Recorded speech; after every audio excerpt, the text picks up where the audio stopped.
So we got a simple little video commentary here today. What I wanted to do was talk about the upcoming 2025 NHL Draft.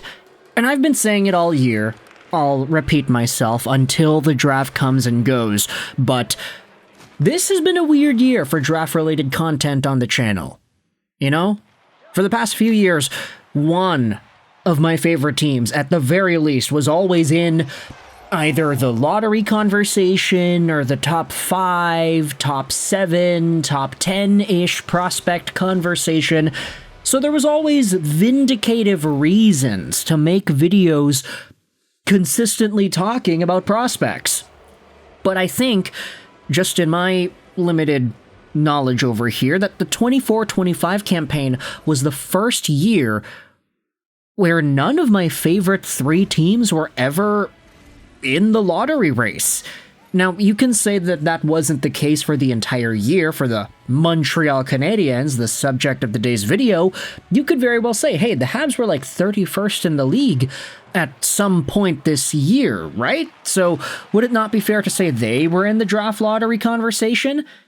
And yes, that is absolutely the case, because there were commentaries that we made about guys that were supposed to be good in this year's NHL draft. We spoke about James Hagens and what he had to talk about in regards to being a potential Canadiens guy, and he was the first overall pick, projected at least, at that stage of the draft, and so this kind of bleeds into what we were talking about then. Because if you've been following the Canadiens and you saw what happened in the second half of the year, then you know that James Hagens and the conversation about him being a Hab quickly died down when Montreal stopped being that low down in the standings. They started winning and they made the playoffs, and all of a sudden it's like, poof, nobody's thinking about the draft anymore. And then you can tell from my other 2 favorite teams, Vancouver was never supposed to be in the top-tier draft pick conversation. The Detroit Red Wings, same thing with them. So all my teams are kind of outside the top of the draft this year around, which kind of makes things weird because we didn't end up needing to focus too much on draft-related content. Yes, spoiler alert, part of the reason the why I wants and all the other prospect talk popped off over the past few years is because we got fans of either of these teams tuning into those videos and wanting to see if their team could draft these guys. This year, it's like, yeah, no Canucks fan is looking up James Hagens' scouting reports because he's just not an available option to them. With this in mind, though, let's revisit the Montreal conversation and go over an article published on donlescoulisses.com that talks about the idea of Montreal moving up at the NHL draft. This article was from May 10th, about a week ago, and it talks about how, listening to Scott Wheeler, the Montreal Canadiens can forget about moving up in the draft. Coincidentally, the article is written by Félix Forget. I'm going to say Forget because I'm assuming he's French-Canadian, therefore his last name would be J instead of Forget. But let's scroll down and read here what the thesis is. The Montreal Canadiens hold the 16th and 17th overall picks in the upcoming draft. They needed the Flames to not win the lottery to help keep the 16th overall pick, and that is exactly what happened last Monday. Yeah, last Monday, it's from a while ago. Otherwise, the Canadiens would have had the Panthers pick, which would have been a bit lower considering they're still alive in the playoffs and playing a team without their number 1 goalie. Yeah, that series is going to 7, so we'll take a look and see what happens as Toronto, Florida battles on. The popular sentiment right now is that the Montreal Canadiens will not use either of their 16th or 17th overall picks.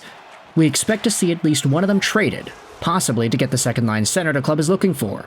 Because clearly, we expect other teams with a need at center to consider doing the same thing. This is where the article dives into some of the nuance.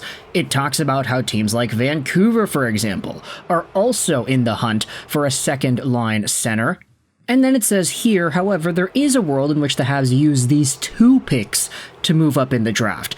After all, the club needs quality more than quantity at this point, and trying to climb into the top 10 couldn't be an avenue the club will consider. Especially if a hopeful draft prospect like Caleb Desnoyers or James Hagens, we'll come back to this in his case, were to miraculously slip. That said, to move up in the draft, Kent Hughes will need to find someone willing to move down, and that's probably easier said than done. In response to a reader question on The Athletic, prospect expert Scott Wheeler weighed in on a hypothetical scenario, whether he'd rather have the 8th pick, which belongs to Seattle, or the 16th and 17th overall picks, which belong to the Habs right now. And he says he would rather have that 8th overall pick. Now, the reason this is interesting and relevant as well is because it just kind of articulates how the draft is shaping up and what sort of mentality prospect analysts and draft people are having towards this draft. You can say 16th and 17th overall is pretty good. All things considered, that's like 2 Cole Caulfields right there. But it's not really the case in this year's draft. Sure, you can say that a Cole Caulfield-like asset or a Matt Boldy-like asset could be available outside the top 10, but the harsh and brutal truth is this draft is a little bit weaker compared to some of those other ones.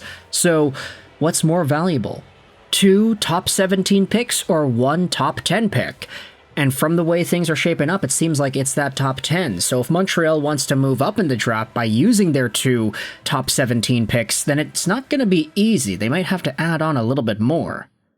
The article on Dans les Coulisses goes out there and says that too, and that's for just a draft pick towards the end of the top 10. We're not talking about a top 4 or a top 5 pick. There was a hypothetical scenario asking what it would take for the Canadiens to draft in the top 5 and select Caleb Desnoyers. Maybe it would take a Caulfield or a Slafkovsky kind of asset. And so I wanted to use this hypothetical thought process to pose the question out to you here.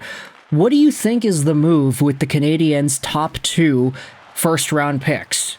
They're back-to-back. They're in a decent spot. But the team isn't really in a good position to drafting a top-tier talent out of those spots, and the price to move up into the top 10 might be so high that it may not even be worth considering if you wanted to hold on to a lot of the other capital that you have, as Canadiens GM Kent Hughes would think about. And if you think the Canadiens should stick around in the 16th and 17th overall spots to draft whomever, who do you think it is they should take? What are your thoughts on the Canadiens making some sort of a swing in this range? Obviously, I joke about 2 Cole Caulfields because Cole Caulfield was drafted 15th overall.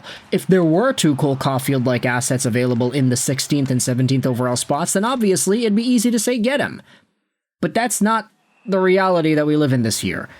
And if it is, then we don't know it yet, because the prospects aren't really looking to be as highly touted as some of those NTTP guys were back in 2019, for example. So you can let me know your thoughts in the comment section about all this draft-related conversation for the Habs. I hope you enjoyed this video,